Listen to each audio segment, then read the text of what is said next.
Hi hello guys, welcome back to Aattanayagan sport channel. ரொம்ப நாளாச்சுல நம்ம கபடி பத்தி பேசி இன்னைக்கு பேச போறோம். முக்கியமா நம்ம தமிழ் தலைவாசனியை பத்தி பேச போறோம். புதுசா கோச் வேற அனௌன்ஸ் பண்ணிருக்காங்க. தமிழ் தலைவாசனி அவர் யாரு என்ன ஏதுன்னு பார்க்க போறோம். நீங்க மறக்காம நம்ம சேனலை சப்ஸ்கிரைப் லைக் பண்ணிட்டு சப்போர்ட் பண்ணுங்க. அப்பதான் நான் போற வீடியோ உங்களுக்கு வந்துட்டே இருக்கும். நீங்களும் பார்த்துட்டு லைக் அண்ட் சப்ஸ்கிரைப் பண்ணுவீங்க. சரி, ஓகே. தமிழ் தலைவாசனி யாருமே எதிர்பார்க்காத நேரத்துல சீசன் 9ல வெறித்தனமா விளையாண்டாங்க. அதுக்கு முக்கியமான காரணம் நம்மளுடைய அஷான் குமார் டீமுக்குள்ள வந்ததுக்கு அப்புறம் யாருமே எதிர்பார்த்திருக்க மாட்டாங்க தமிழ் தலைவாசனி இப்படி பெர்ஃபார்ம் பண்ணுவாங்களான்னு. செமிஃபைனல் வரையும் கூட்டி போனாப்ல.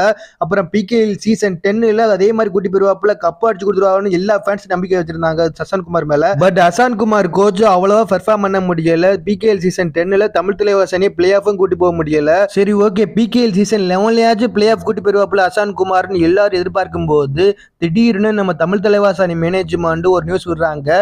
பிகேஎல் சீசன் 11ல தமிழ் தலைவாசனிக்கு அஷான் குமார் கோச் கிடையாது, நாங்க ரிலீஸ் பண்றோம், புது கோச் விரைவில் அனௌன்ஸ் பண்ணுவோம்னு சொல்லியிருந்தாங்க. அப்புறம் அனௌன்ஸே பண்ணவே இல்லை, ரொம்ப நாள் ஆச்சு. இப்போ ஒரு வழி அனௌன்ஸ் பண்ணியிருக்காங்க. அந்த கோச் யாருன்னா முன்னாள் கபடி வீரரான தர்மராஜ் சேரலாதன். இவரதான் அனௌன்ஸ் பண்ணியிருக்காங்க தமிழ் தலைவாசனிக்கு பிகேஎல் சீசன் 11ல கோச்சா இருக்கிறதுக்கு. நீங்க கேட்கலாம், ப்ரோ தர்மராஜ் சேரலானுக்கு எப்படி ப்ரோ கோச்சிங் எக்ஸ்பீரியன்ஸ் இருக்கும், அவர் கோச் பண்ணதே இல்லைன்னு கேட்பீங்க. பட் கோச்சிங் பண்ணியிருக்காப்ல. இப்ப ரீசெண்டா நடந்து முடிஞ்ச 17th சீனியர் நேஷனல்ல இந்தியன் ரயில்வேக்கு கோச்சா பண்ணியிருக்காப்ல.